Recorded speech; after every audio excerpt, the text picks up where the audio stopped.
Good morning everyone.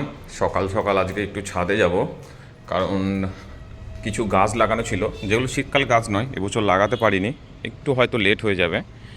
তো আমার এখানে আম গাছ আছে, এটি সম্ভবত থাইল্যান্ড ম্যাঙ্গো, বছরে দুবার করে আম ধরে। একটু দেখতে আসলাম যে গাছটার কি পরিস্থিতি। দেখুন, দেখতে পাবেন এই যে আম বেশ ভালোই ধরেছে। এটাকে মাটিতে লাগাবার প্ল্যানিং আছে, কিন্তু এই মুহূর্তে ধান ওঠার জন্য সেভাবে মাটিতে লাগাতে পারিনি। বেশ ভালোই আম ধরেছে গাছটাতে, একটু যত্ন করতে হবে। আর এটা আমার 12 মাসের লেবু গাছ, বেশ ভালোই লেবু ধরে। আর দেখুন, এটা হচ্ছে সুন্দরী কুল গাছ, ঠিক আছে, এটাও টবে লাগানো হয়েছে, ছাদেই লাগিয়েছি। গাছটা একটু পরিচর্যা করতে হবে, জায়গার জন্য লাগাতে পারিনি আমি এখনও মাটিতে ঠিকঠাকভাবে। কুলও ধরে গেছে অলরেডি, দেখুন দেখাই আপনাদেরকে। এই যে আরও কিছু গাছ আছে আমার, কিন্তু পরিচর্যার অভাব হচ্ছে। তার কারণ হচ্ছে একটাই, যে অলরেডি ব্যবসার কাজে খুবভাবে ব্যস্ত হয়ে পড়েছি। এরপর আমি একটা স্ক্যাম হতে হতে বেঁচে যাই। এক নামি দামি কুরিয়ার সংস্থা ডেলিভারি বয় আসে, সে প্যাকেটটা ডেলিভারি করার পর আমার কাছ থেকে কিছু চা পানির জন্য আর কি টাকা পয়সা চাই। তো ভিডিওটা আমি দিচ্ছি, দেখুন। হয়তো কোনো টাকা কখনো দেয় না।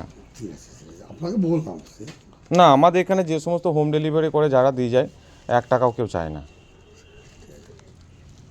এটা হচ্ছে ব্যাপার। হুম। এরপর আমি আমার ব্যবসার কাজে ব্যস্ত হয়ে পড়ি। হ্যাঁ, বলছিলাম দিদি, এটা একটু চেঞ্জ করবেন, এটা সোল্ড আউট হয়ে গেছে তো।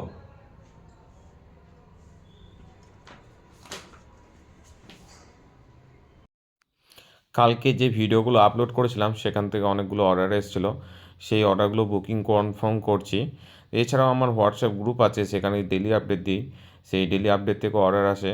তো সেই অর্ডারগুলো কনফার্ম করার পর প্যাকিং কাজ করা হয়। অলরেডি আজকে ভিডিও শ্যুট আমার করা হয়ে গেছে, যেটা এখানে আমি আর নতুন করে আপডেট দিলাম না। চাইলে আপনারা শান্তিনিকেতন হ্যান্ডিক্রাফট ফেসবুক অ্যাকাউন্ট এবং ইউটিউব চ্যানেল আছে, ওখান থেকে একটু দেখে নিতে পারেন। তো এইভাবেই আর কি সকালে ব্যবসার কাজটা আমার কেটে যায়। তারপর ঝটপট স্নানটা করে ফেলি।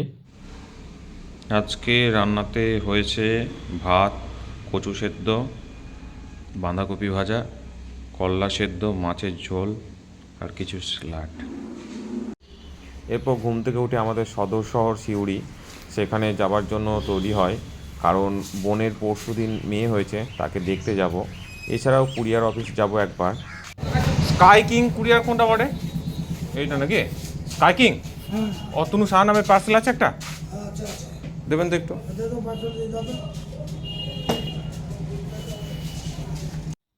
স্কাই কিং কুরিয়ার আমাদের পুরন্দরপুরে ডেলিভারি অ্যাভেলেবেল নেই। তো ওনারা ফোন করেছিল, তো আমি বলেছিলাম যে পার্সেলটা আপনাদের ওখানে রেখে দিন, আমি গিয়ে রিসিভ করে নেব। তো আজকে সময় পেয়েছি, যার জন্য ভাবলাম পার্সেলটা রিসিভ করে নিই। এটা অ্যাকচুয়ালি এটা রিটার্ন পার্সেল ছিল, ঠিক আছে। তো পার্সেলটা এখনও কাটিং করিনি, দেখবো কী জন্য রিটার্ন করেছেন। খুলে নিয়ে যেতে ভুলে গেছিলাম, তো যাই হোক আমার বাক্সে কার্ডার ছিল, সেটার মাধ্যমেই পিছনে বেঁধে নিয়ে আসি পার্সেলটা। তারপর হসপিটাল যাই, আমার বোনের খুব ইচ্ছে ছিল যে মেয়ে হওয়ার, তো ভগবানের ইচ্ছায় ওর মেয়ে হয়েছে। তো দেখতে গিয়েছিলাম, বেশ ভালো লাগলো আমার।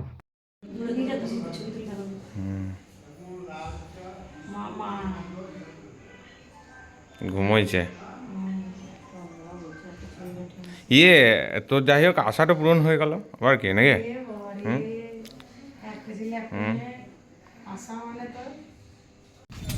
তারপর চলে গিয়েছিলাম আমাদের সিউড়ি হিরো শোরুমের কাছে এক মোমো দাদার কাছে। উনি খুব বেশ ভালো মোমো করে, আমার খুব ভালো লাগে খেতে। তো সিউড়ি গেলে ওনার কাছে আমি মোমো একবার খাই, আজকে খেয়েছিলাম। এবং একটা বন্ধুর জন্য পার্সেল এবং বাড়ির জন্য একটা পার্সেল নিয়ে আসি। তো আপনারা ট্রাই করে দেখতে পারেন, খুব ভালো মোমো করে, আমার তো খুব সুন্দর লাগে। 50 টাকায় উনি 10 পিস দেন চিকেন মোমো।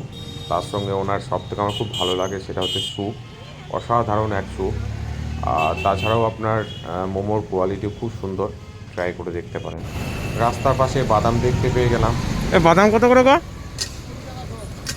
দাও তো 100। এই বাদাম দাদারা বেশ শীতকালের সময় পুলিশ লাইনের কাছাকাছি এনারা আসেন, বাদামের কোয়ালিটিও খুব সুন্দরই হয়। তো বাদাম খাই, বাদাম খাওয়ার পরে বাড়ি আসি। তো এইভাবেই দিন আমার কেটে যায়, প্রতিদিনই কোনো না কোনো কাজে কোথাও না কোথাও ব্যস্ততার মধ্যে দিয়ে কেটে যায়। যাই হোক, এই আজকের ব্লগটা আপাতত এখানে সমাপ্ত করছি। সকলে ভালো থাকবেন।